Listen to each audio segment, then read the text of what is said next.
I guess is everyone now, or should we wait a few Yeah, minutes? maybe a few would be coming. Yes, you could wait a few minutes, or yeah. Meanwhile, you wanna introduce yourself? Yeah, Can go sure. ahead. Yes, yeah. Um, yeah. Hi, everyone. I'm Thomas Cleary. I'm the librarian sort of visiting your class today. We're going to be going over how to do research in the library, specifically for the nursing program, and learn some skills on for your assignment that I'll follow up that you should have just gotten. We'll start off in a little bit with a little video to introduce the term cultural competence to you guys. I'm not sure if you've heard it yet or not. So if you guys have, like, just send something in the chat, just saying that. But we'll go over a little bit of how to watch a video to help you pick a topic, or just also like, and then also how to skim articles in an academic database to help you refine your topic and or come up with new topics to research. Also, I'm listed as the personal librarian for this class. So if you guys have questions later on, you can always feel free to shoot me an email. We can either like go over the session again one-on-one, or if you're like really stuck trying to find articles on the topic that you're looking up, you can always ask me questions. It's going to be a bit weird over Zoom because it'll be a lot of me talking and trying to follow along the screen. If you guys can sort of do searches as you go while I'm talking, you might find it helpful. But if you remember one thing, it's go to the library website to ask a librarian a question. And we can always help you out with questions there. So it's also just part of me being here is to say like, hey, the library exists and we're here to help you out with your research. We'll start in a second, but as we go, if you guys have any questions, I'll try to monitor chat a bit, but feel free to either like unmute yourself to just ask your question or ask your question in the chat, and we'll try to address it then. The questions help me out because then I know like what parts might need to be covered a bit better. Thomas, okay, for a few students who just joined in, okay, Thomas Cleary is the librarian and our personal librarian. So, so the next activity, the next assignment will be about like related to the activity to the library. So but yeah, it's better like if you listen carefully. I'm also recording the class. You can always go back and refer back to it. So I also shared the link like today's agenda, which is the assignment will be about locate and export research article on cultural competency. Okay, and Thomas, you may go ahead. Yep. Yeah, actually, I already got a question of what hours the library is open.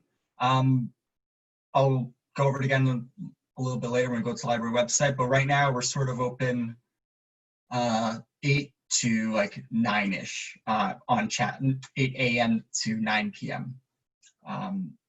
Over chat. But you can always send us an email and we'll get back to you like as soon as possible the next day.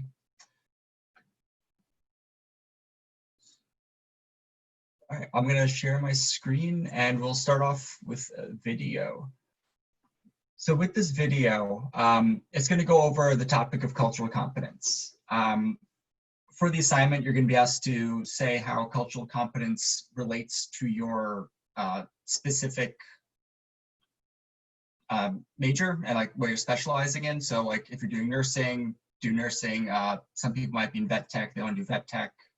If you're doing occupational therapy, you can like do that. We'll show you, just keep that in mind when you're watching the video. And when you watch the video, you could either write in chat or just write down for yourself. Think of some like keywords that you're listening for, like, oh, they're talking about a topic. And I'm going to go over this at the end too, but they're talking about a topic. This might be something I'm interested in and I want to look up a little bit more later. All right. Share my screen.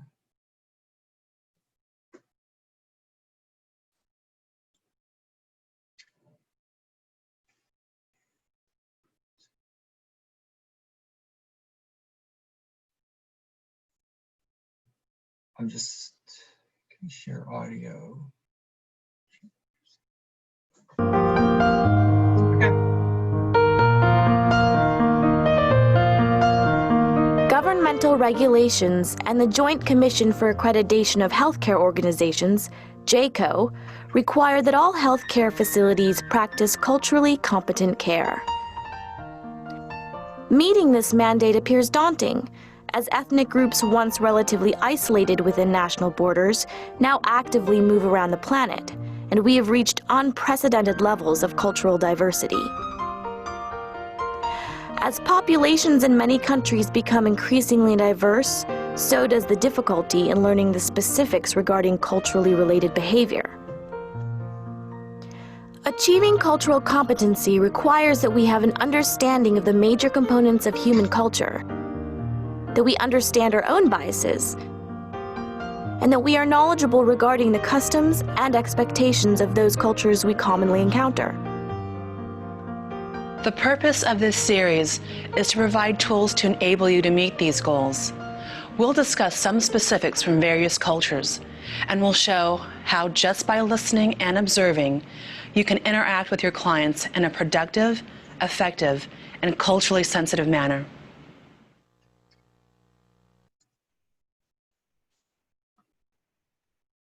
Traditionally, culture is viewed as being related to race, religion, language, and country of origin.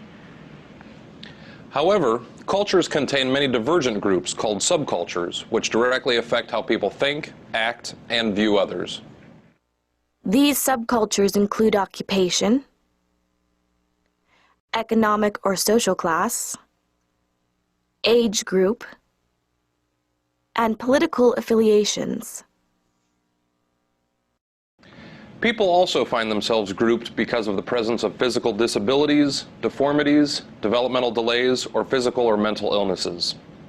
Sometimes it's easier to see our differences, rather than see what makes us alike. This woman is 30 years old and unmarried. She is Vietnamese, born in Saigon. This man is 45 years old, married with grown children. He is African American and was born in Los Angeles.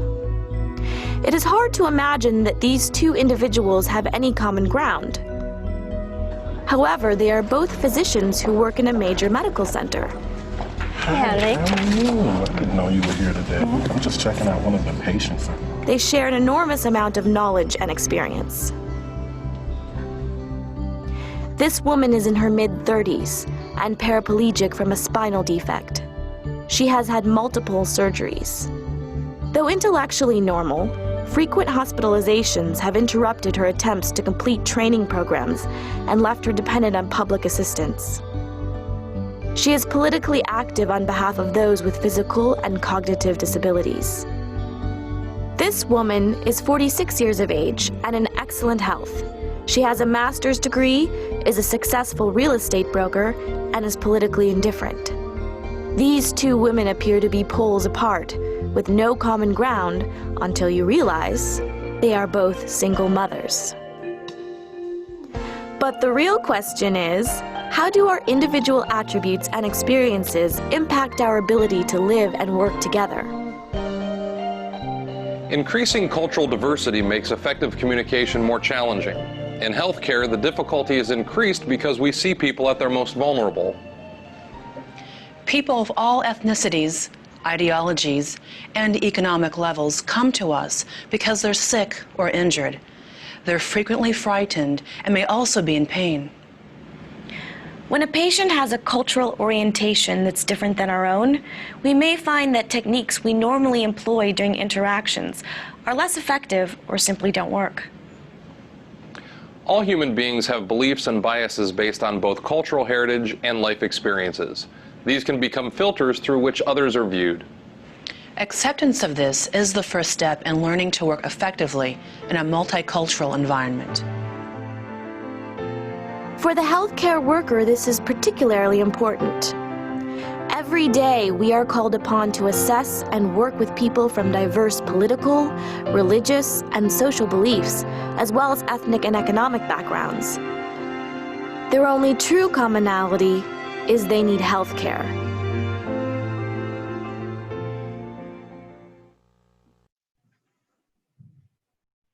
Okay. So there's a bit of a cheesy video, but what were some things that you guys picked up on in that video that was discussed? Good.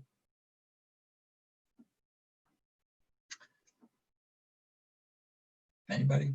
I know it's a bit weird over Zoom. We're kind of alike in a way. So it's not good to judge a person because maybe we're two different ages, but we're probably like in the same career, or we're both single moms. So it's not, so basically you're kind of similar to somebody else, no matter the age or occupation. Yeah, that's definitely one part. Anybody else have another idea from that? Or something else that they might think would be useful to like research a bit more from the video?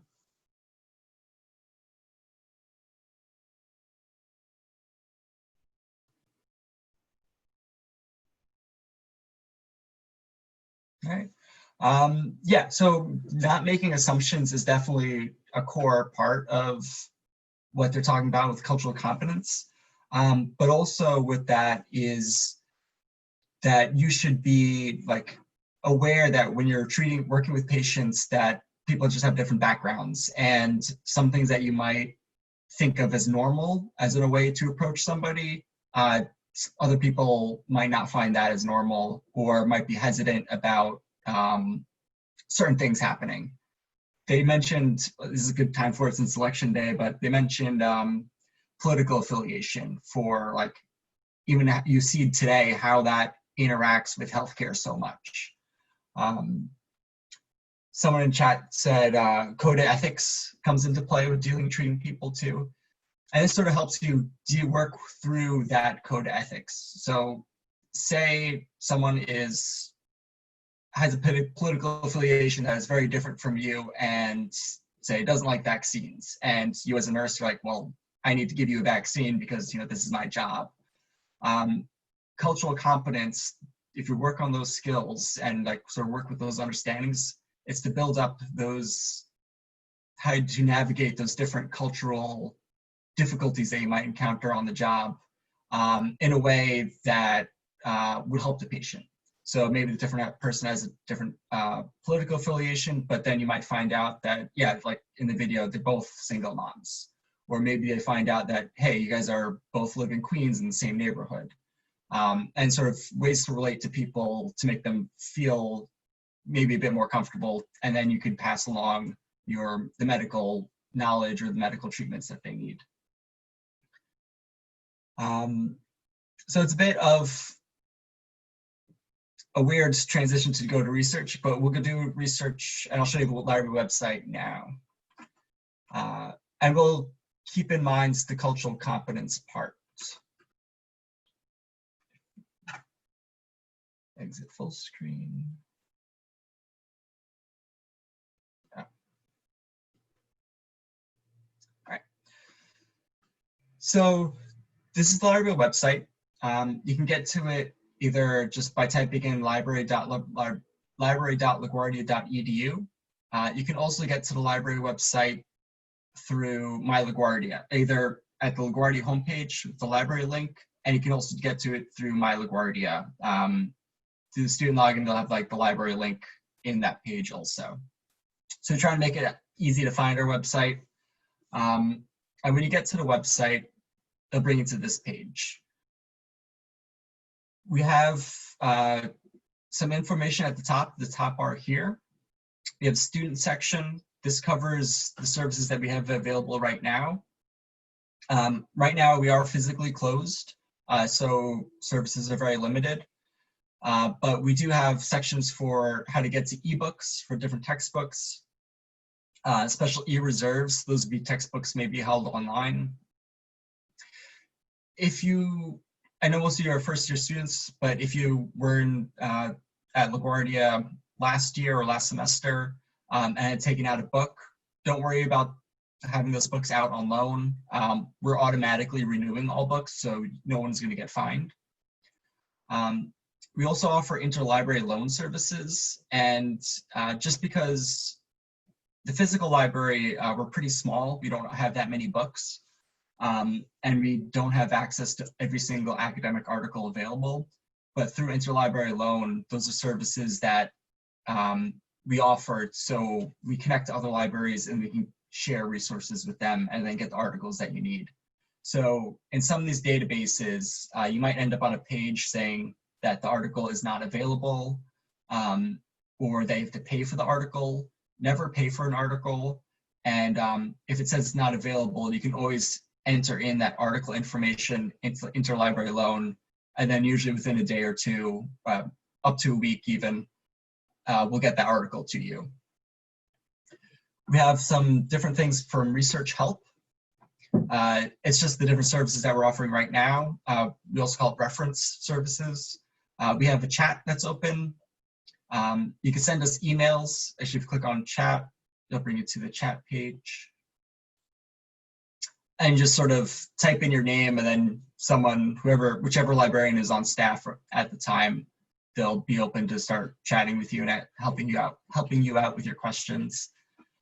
You can always send us an email. This is just an automatic email form. And then we have a help from home guide. And it brings up chat right away too, but it just has some other, highlights some other information that we have about our online services. At the bottom, we have the chat hours. Thomas, sorry to interrupt. Can you share your screen so we can follow you? Oh, I thought it was. Yeah. Sorry about that. Chat, but yeah.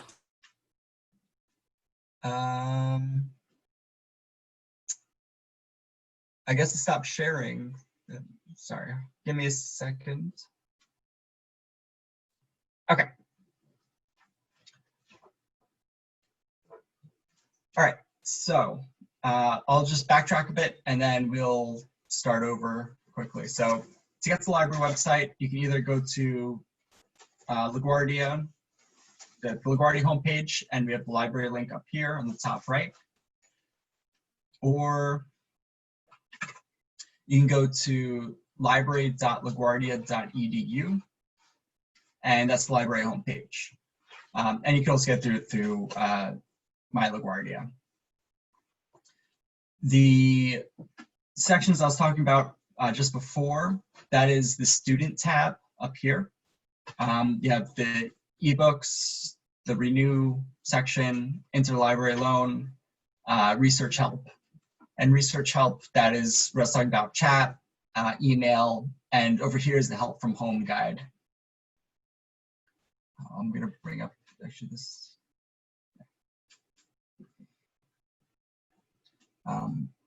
Yeah. The chats, when you go to chat, they'll ask you to put in your name first. Just put in your name, or you could even leave a blank if you want to. Some people type in their questions, but that doesn't help us because we see the question, but we don't know who's asking. So sometimes it makes it a little bit more difficult. In the help from home, we have the chat hours listed.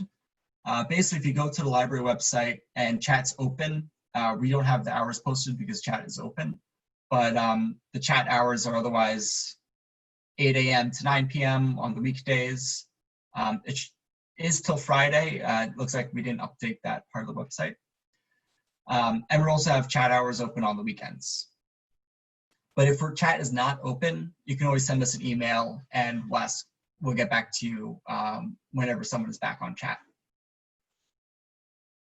And send you an email there. On the library website too, we just have some announcements that we hold some different workshops. They're all right now online. During the semester, they have in-person ones. So if you need to fill in some co-curricular activities, that's where you do that, or we offer those options. So you can come to us, learn a little about researching in different ways, either about personal finances with the Money Boss series, or fake news things. Learn a little bit and you get the co-curricular things checked off. And we also have some different use cases for the library. Maybe for current students, maybe you're an ACE program, that type of thing. So also in here, we have this Get Help section, and we have these different tabs. Ask a Librarian is going to bring you back to the reference things, but we have this citation section, and that is, you'll need it for the assignment, a page that will list the different type of citation styles and give you examples of the different types of citations that you might come across or might need to write up as part of your assignments. So we have APA listed on top. I'll go into this a little bit more detail when we go to databases, but APA is what you'll use for this class. Other classes, they might ask you to use MLA, say like in your English class, or some of the humanities, most of the humanities, they use MLA.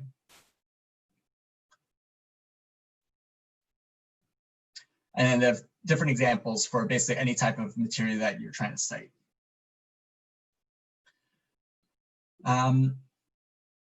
Yeah, so in the library, why, well, as a librarian, I'm asking you to the library because that's part of my job, but why your professors are asking you to use your library is because we offer different materials that Google searches don't offer. The word research gets thrown around a lot. Research is basically just looking something up for information. And in the library, if you do search in Google, you're searching the entire public internet. But that doesn't necessarily mean that's all the information available. If information is public online, usually it means that someone's gonna be putting it out there to make money off of it. So that might change a bit of the research that gets put out there. And also you can't tell necessarily if that information is verified or not. In the library, we only offer information sources that we consider are sort of academically valuable.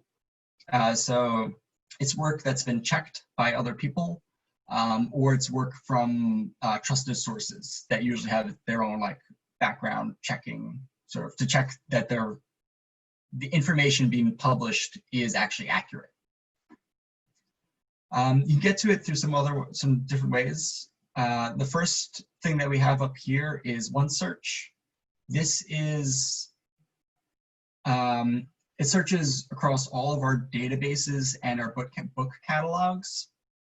So if you do a search here, we're not going to use this today, but if you do a search here, you're going to get like news articles, books, ebooks, academic articles, encyclopedia articles, like anything and everything is going to come up in there.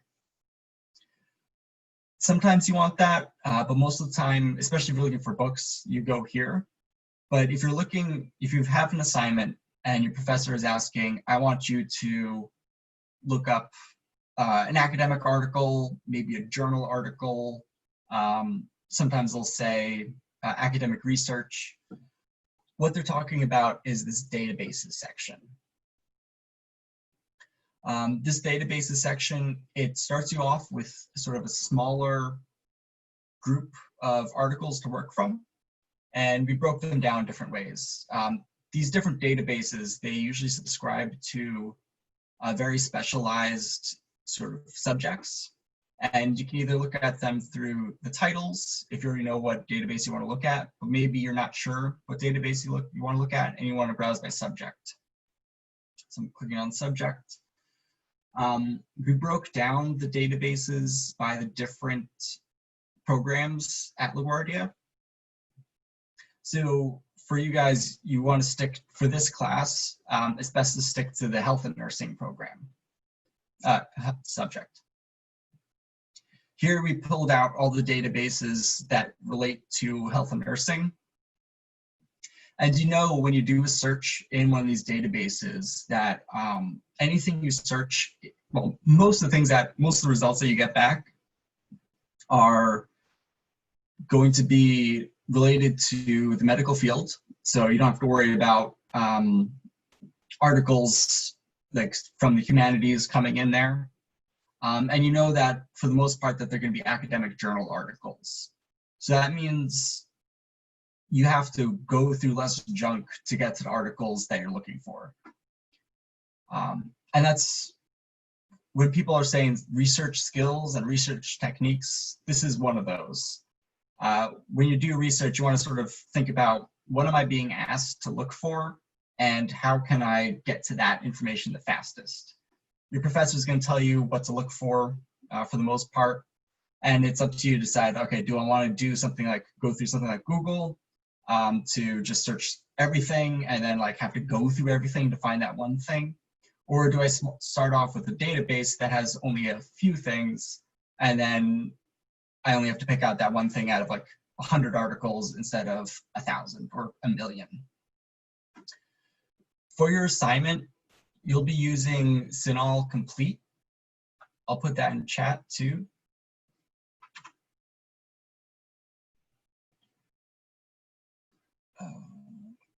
Chat. Where is the chat?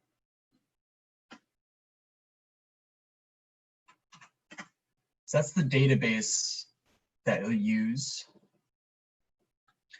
CINAHL, it's an acronym for, I don't really, oh, it said so.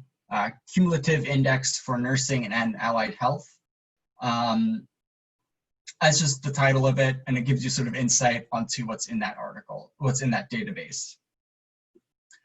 When you first click go here, if you haven't logged into My LaGuardia yet, or if you're off campus, you'll usually end up with a login screen. Just hit login. These databases are expensive, and when I was talking about the public internet, everything at the library you need a subscription for.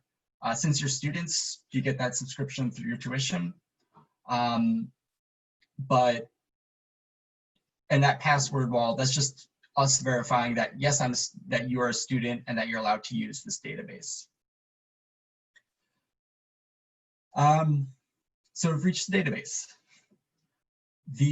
And this is where we'll start our searches, and I'll show you how to start a search and then refine a search to get to your specific topics. So the main topic that you're being asked to look at is cultural competence. What I like to do is, and I do this for my own work too, I start off the search usually just right away. And I'll just go with the first like phrase or keyword that is being assigned in the assignment. I'm saying keyword a lot, and we'll go into that. I'll show you sort of what I mean by that once we get to some of these articles. But a lot of the topics that are talked about, you can usually describe, or they fall under a category of like one word.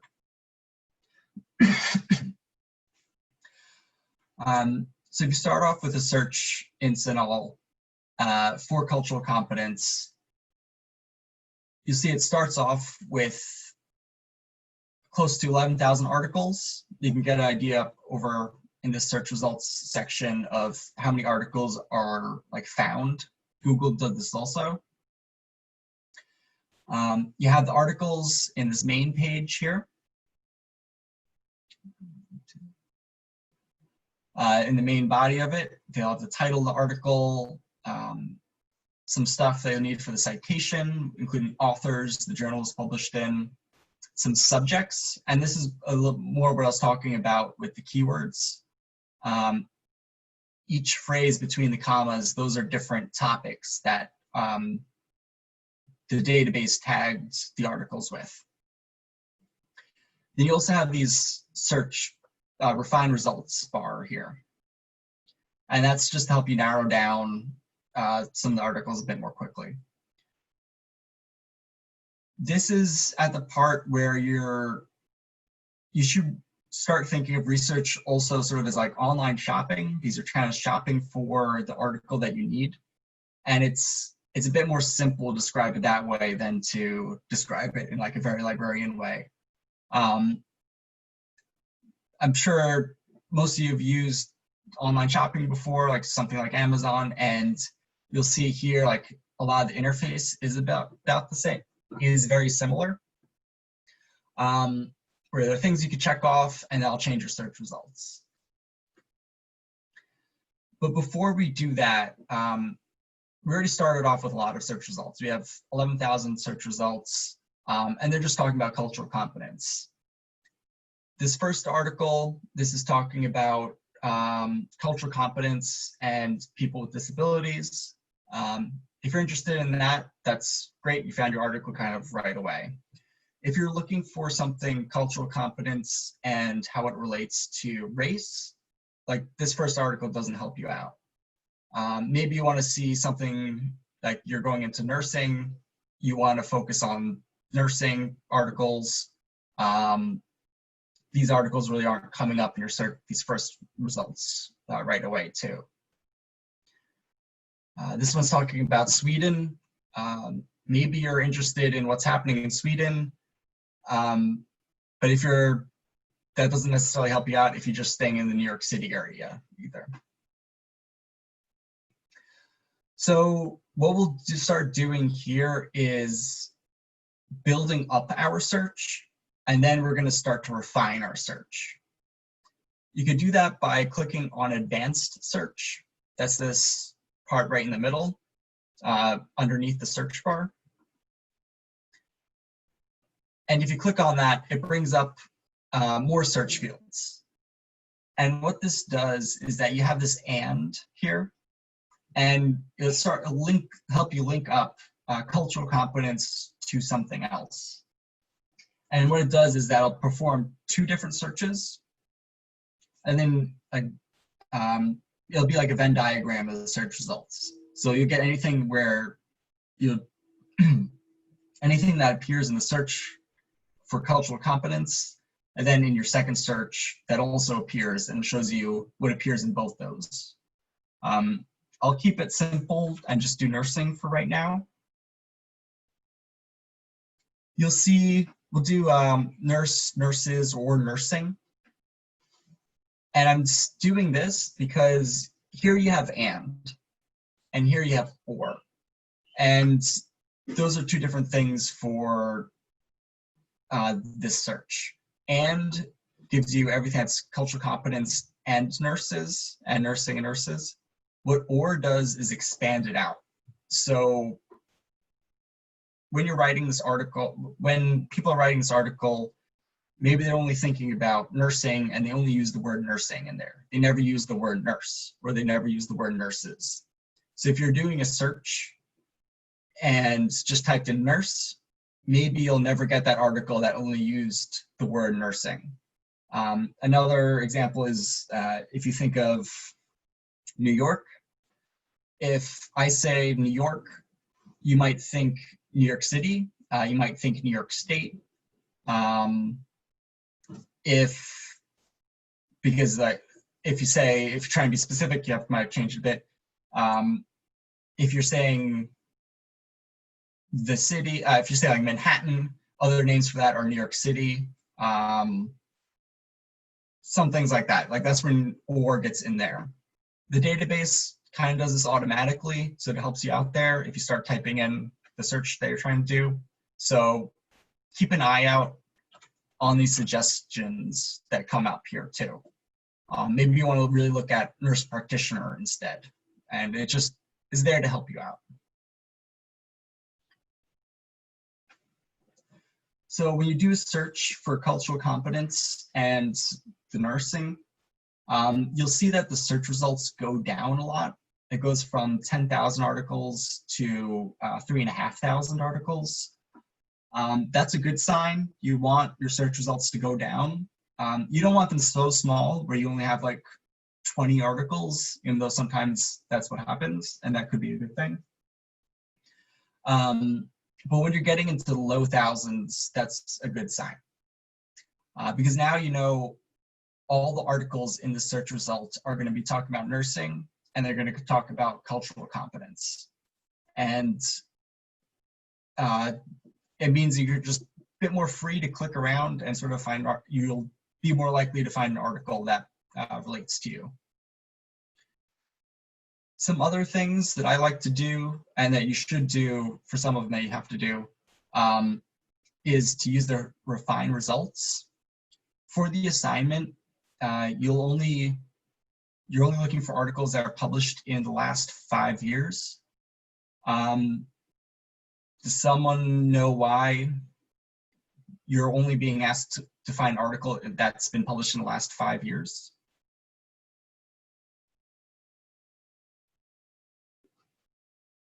No is a fine answer too.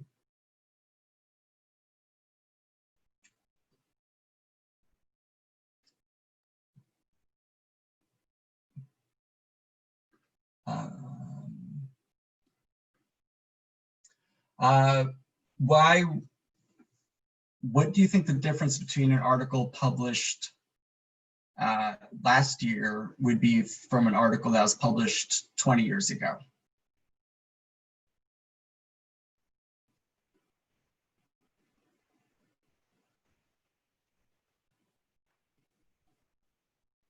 The information might be outdated. Yeah, that's definitely why, especially in the medical field. As you're in medicine, things progress pretty quickly, and you don't want to be using old practices on something that maybe they found out there's a better way to treat a certain condition, and that only came out in the last 2 years, but you only have, that's why you want to stay up to date on the current research. In the humanities, like for English papers, they're more flexible and they can go back, say maybe the last 10, 15 years, because that type of research is slower and it's not as like impactful. While medical ones, it's very definite, like, yes, this new research is better. So we should stay up to date and use that like new research because it affects people's lives. You can change to make sure you only get the new research out. You can change a publication date. I unclicked too soon. And you can either move the slider to be in the last 5 years, or you can also type it in there too.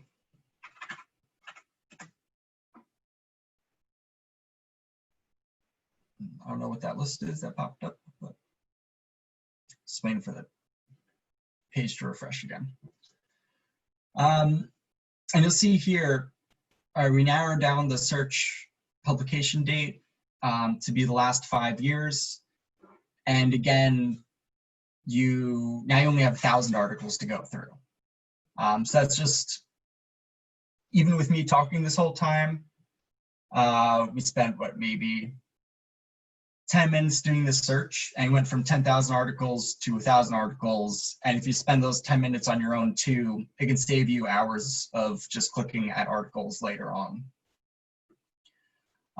That's the only thing you really have to do for this publication, this publication date, for it to be good for the assignment and really just good for medical research. Other things that I suggest that you do is to check off this full text mark box and this academic journals one. Sometimes there'll be a peer-reviewed check mark in some of the databases too. I always suggest doing that too, because peer-reviewed research is what your professors are looking for. Peer-reviewed is, it's basically work that's been reviewed by other professionals in the field. In this class, your peers are your fellow classmates. Peer review would be like you passing your paper to your neighbor and them checking it, asking some questions, and then sort of a back and forth there. For peer-reviewed articles, it's your professors submitting it to a journal. They have other professors at that journal that will do the same exact thing. And that's how this work gets checked. And that's how you know that the research is usually very good. I say usually because there you'll see news articles about like certain scandals and things like that. That just happens, but sometimes you just have to hope for the best. Anything in the data, like your professor isn't going to be picky about those types of things. If you found it in the database, it'll be considered as good. I say check off full text because you'll see here, there are lots of sections that say like they have the PDF full text here, linked to full text. That means they'll bring you to another page. But then you'll run into some of these find it at CUNY options. There's nothing wrong with them, but it means you have to click more to get to the article. So if you click on the PDF full text, it'll bring you straight to the article.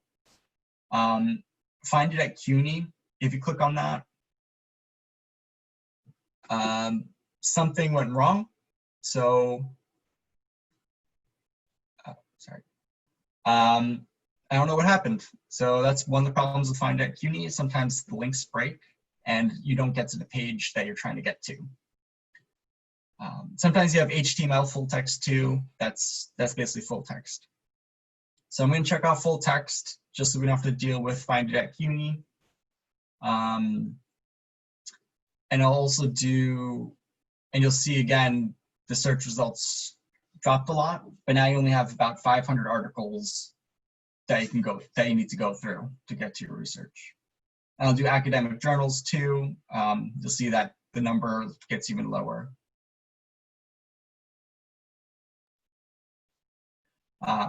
And over in this top left, this shows you everything I've done in this search. So maybe you found a really good set of search results, but you're running out of time in your day and you're like, I want to go back to this later. You can always like write down what you did and it'll be listed here. Just to go back to like, oh yeah, I can duplicate or replicate the search tomorrow, that type of thing. So that's the very basics of searching. And now we'll go over how to read an article and interact with these articles a bit. I'm going to go with the second article, just because I want to use a PDF for it. This page, after you click on the titles, it brings you to this, I call them metadata pages. Other people call them different things, but it gives you all the information about the article, but not the actual article itself. They give you the title, they list the authors over here, the author affiliations, which you really want to keep an eye on because it shows you where these people work. And that's good to know because then it helps you decide if these are professionals in the field or not. If it's in the database, it should be, but it brings up the question of bias in articles. Maybe you've heard of bias before, but the easiest, it's come up a lot in the news, but the easiest way to describe it is the tobacco industry. So in this article, it looks like they all work at different nursing programs. Looks like here, actually, they're all in California in the same program, maybe. But if you're looking up in an article, say like I want to find out articles about effects of tobacco, and you might come across an article that says, like, oh, tobacco is great, smoke like 10 cigarettes a day, and be like, that's kind of weird. Everything else I read says otherwise. And if you look at the authors, or you look up the author affiliations, you might find out that they're really working for the tobacco company. It's a very exaggerated example, but it's something to keep in mind when you're looking at these things. For some assignments, you might be asked, like, why is this a good article? And that's one of those things like, oh yes, these authors, they'll work at nursing schools, so that means that they know what they're talking about. They go give you the source of the article, with just the journal it's found in. You'll need that for a citation. They have the major subjects, and this is what I was talking about with keywords. These are just words that sometimes the author makes them up, sometimes the databases make them up. And there are other terms that you can either click on, and it'll bring up all the articles with that tag. So if you're really interested in that topic, I would suggest clicking on those. Or you can just be like, hey, like, I want to research more on that topic. You can always just like copy and just paste that search term into your search and do a new search. And sometimes more articles will come up than just one, but this one, only one article came up. It's just a quick way to change your search around a bit and find something else that might be interesting to you. A very important part of this page is the abstract. This is what an abstract is a short paragraph that'll describe the whole article. So you see it's this, what, our abstract is 6-7 lines long. And you'll see in the source here at the end, the whole article is 7 pages long. What abstracts are for is that they'll just give you a summary and a quick like conclusion of the article. So you don't have to read the whole thing. And it just helps you decide quickly, like, do I want to read the whole thing? Maybe if you read the abstract and you realize, oh, you know what? I thought the title sounded cool, but this abstract has nothing to do with what I want to talk about. So now I can just don't have to look at the article. I can just skip to the next article that I want to look at.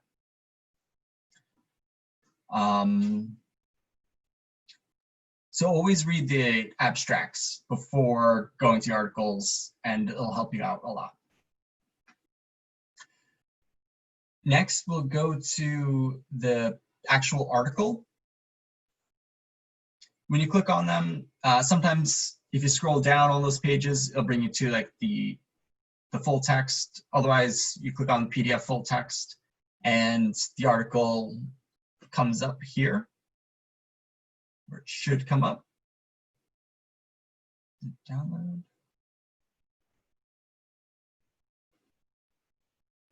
Okay. Sometimes the articles might get downloaded to your computer instead of appearing here, which is fine. It's just, I don't know why it does that. It just did that. But you see that the article, all these academic articles that you're looking at are going to be laid out roughly the same. You're going to know it's an academic article because it's going to look very boring. There won't necessarily be pictures in there. They might have, let's see if this one has some, it might have some charts and diagrams, but you won't see ads in these articles. There should be no like advertisements for anything, because these are all like privately run groups. They'll start off with the title or the authors here. They'll always have the abstract again up at the top, and then usually some keywords. Sometimes they don't do the keywords. And even if you are looking at like a 20-page article or a 5-page article, don't let the number of pages intimidate you. I don't know if anyone's been over how to read articles before, but the best way to do that is really you're just skimming the article. You don't need to read it like word for word and understand every word. Your professors don't do that even. Yeah, no one does that. Unless you're like really have to. But usually what people do is that they'll read the introduction of the article. So they'll be the first, sometimes they'll label them even like introduction and the different sections of the paper. But you'll see that they have different headings. And that just tells you, like, it just sets up what this next section is going to be about. And it's, in the beginning, they lay out all the background information of the article and sort of give you ideas of who else to read about or who they read to talk about this article. And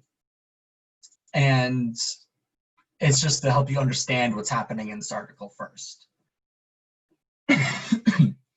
Then later on, they'll get to, usually in this scientific articles, a methods section. And this is where they'll talk about the actual study. Usually it's pretty good to look at quickly, see if you understand or not, especially the design section. And that just tells you like how they set up the study. And you'll see some like useful things like, okay, they're using qualitative semi-structured interviews. All right, so they're using interviews to examine nurses' knowledge of diversity within the Black American population. Like if you don't understand some of these words, you can always just kind of drop them out of what your summary is and just see if what your summary still makes sense. And then they'll go over some more details with it. What you always want to do, sometimes the methods and the data analysis sections will be much longer. And there'll always be a findings section too. And this will be a really detailed summary of what they research, the results of the research. And they'll go sort of like fine-grained, like it's just detailed, which could be useful. I would suggest just skimming it and looking at the headings, see what stands out to you as interesting and something else that you might want to write about. But at the ends of these articles, you should carefully read the discussion sections and the conclusion sections. I say that because the conclusion, they'll just summarize the whole article. Sometimes they're longer, sometimes they're very short. But the discussion section, that's going to be sort of what you guys, not just in the health science courses, but in all the courses at LaGuardia, or most of the courses at LaGuardia, that's sort of what you're doing in your own papers. They're saying that like, here they're going to take the results, like their findings section, and then they're going to pair the findings with the information in their introductions. And then just sort of say, what this does is that this gives their findings context in the topic that they're talking about. So the introduction, that sets up the context. The findings is the new thing that the researchers discovered. The discussion is sort of combining those two parts together. So that's sort of what you want to look at when you're reading these articles.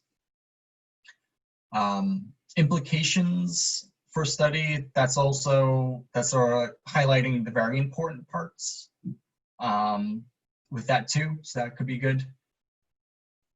And limitations are also, they put that in the weird spot in this paper, but that just goes over problems with the study. So there's the researchers saying no research is ever perfect, and they're just pointing out where the flaws already are. So if someone wants to do more research on this, they know what to avoid, or how to get, or a different thing to do.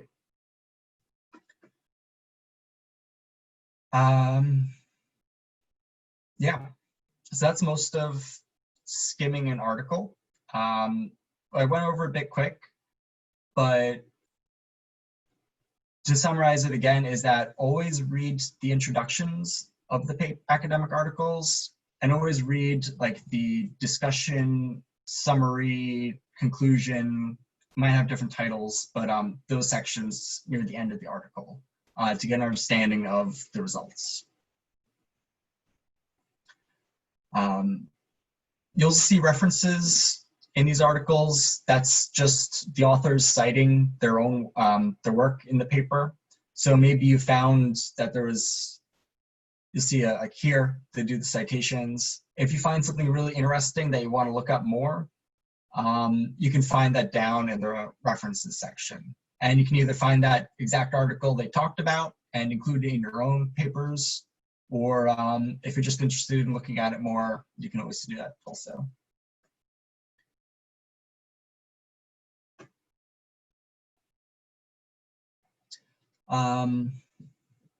with those citations, references section, you'll be needing to include those in your, excuse me, for your assignment, an APA citation for the assignment, I think, besides just the link of the article. And you'll need this for different papers throughout, like LaGuardia also. And you can use the guides I was talking about before. Let's just go under the Get Help and Citations section. And you can, articles is what we use for academic articles. And you can either build up a citation yourself using the examples that we have. And you see here, they're the authors, title, and you'll see the matching sections over here. But what the databases do is that they have a cite function, and that will computer generate a citation for you. Never just copy and paste these into your paper. I would say like 50% of the time they're wrong. What these articles, what these citations do well is that they'll put the authors in the right spots, the title in the right spot, and the journal and the page numbers and things. But what they usually mess up are the really small things like capitalization and italicization. So here you'll see Journal of Cultural Diversity is italics. These names, they look right. So I'm not gonna, sometimes they'll like put them in all caps. If you see things in all caps, you're gonna need to do some retyping to like fix the caps. But for APA especially, pay attention to the journal type for the title article. Here you'll see that every word except for of is capitalized. For APA, that's wrong. For APA, do we talk about that more? You'll see in all the examples that you only capitalize either the first word of the articles and any word after a punctuation mark, being a punctuation mark being like a colon or a period, and that's about it. So here's a good one, enhancing worker well-being. So enhancing is capitalized, occupational is capitalized, everything else is lowercase. For this article title, what you need capitalized is exploring, because that's the first word in the title, and then Black American. You need to capitalize Black, and you need to capitalize American, because those are words that you capitalize.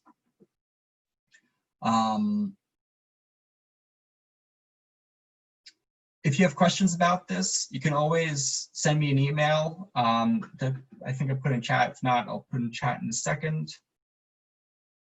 Yeah.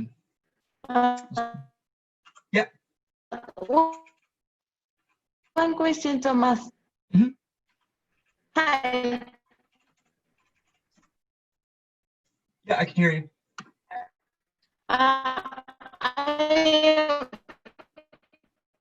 I was late because I have a lot of connection problems, but I am seeing that you are recording this. Can you hear me?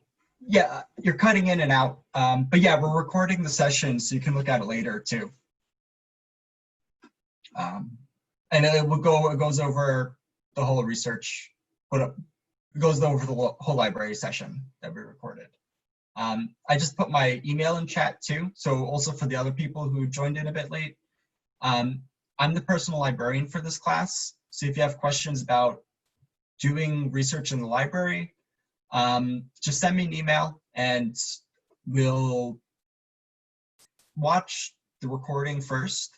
And if you have questions later on, just send me an email and we can email the questions, email to figure out your question and get an answer to it and things like that. And with the citations, I encourage you guys to either send me an email or send someone in chat an email, or send us the question chat like, hey, I need this citation in APA style. This is what I wrote. Can you check it for me? And or maybe you're just having trouble with the citation. And we'll go over, we won't write the citation for you, but we'll definitely show you where to find things and tell you what things are wrong. For at least like 1 or 2 citations, and then if you need to do more, sort of show you where to find the information to fix the other things. So that's about it for this. Does anyone have questions? I can stay on. I have another class to go to at 8, but if you have questions, I'll be happy to answer them right now too. It is a lot, like all at once. So just remember that, like, I've been doing research and working with databases for a few years. It's just something that you need some practice with and to spend some time with to be able to do it quicker. So the first few times, go slow. So Thomas, to reiterate, what is the assignment about? So students are coming to the library's website, right? Mm-hmm. Follow the links that you've shared in the chat previously, and go to Sinal, right? Complete, which is the first one for health sciences, right? It's the second one. Yeah, the second one. Then look for cultural competency. Yeah, cultural competence or competency. It's basically the same thing. And then what you also need to do is search the program you're specializing in. So nursing, nurse practitioner, occupational therapy, or vet tech. If you're doing vet tech, it is a bit more difficult to find. So you can always, I would say, just try it out and see what happens. But otherwise, just chat with us at the library and we'll help you out. We already know that's a thing. It's just, it takes a few more minutes to explain. So they will find an article, yeah, about cultural competency regarding to their majors, right? Then we will, they will download it and we will upload it to the ePortfolio in the next class. Yeah. Oh, I didn't go over downloading. When you're at the library, when you're in that article page, you'll see options to print them out or download it, or sometimes it downloads it automatically. Yeah, usually on the right or left, there's like full text or something, right? Yeah. Okay. Usually it's on the right, I think, to download. Like, you want to share a screen quickly and then? Yeah. Yeah.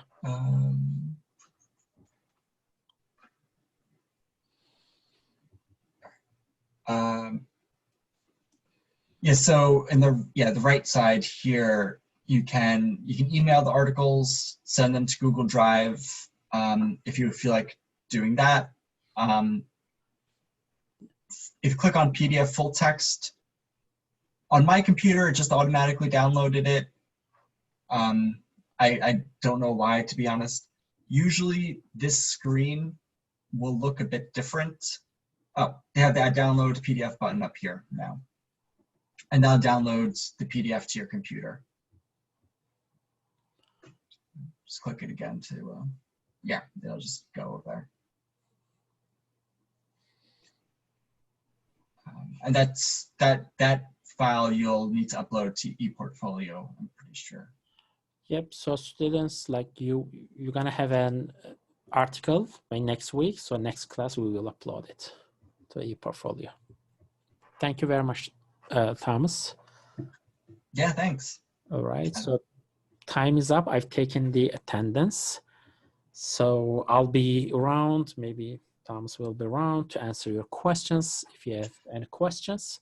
I'll also be staying for, you know, for your progress reports. And it is been, so the class being recorded. I will download it. It takes a while. I'll be uploading probably like by tonight or something. Then let you know about the link. Okay. Great. Yeah, thanks for having me. And if you guys have questions, feel free to send me an email or send us a message on chat at the library. Yeah.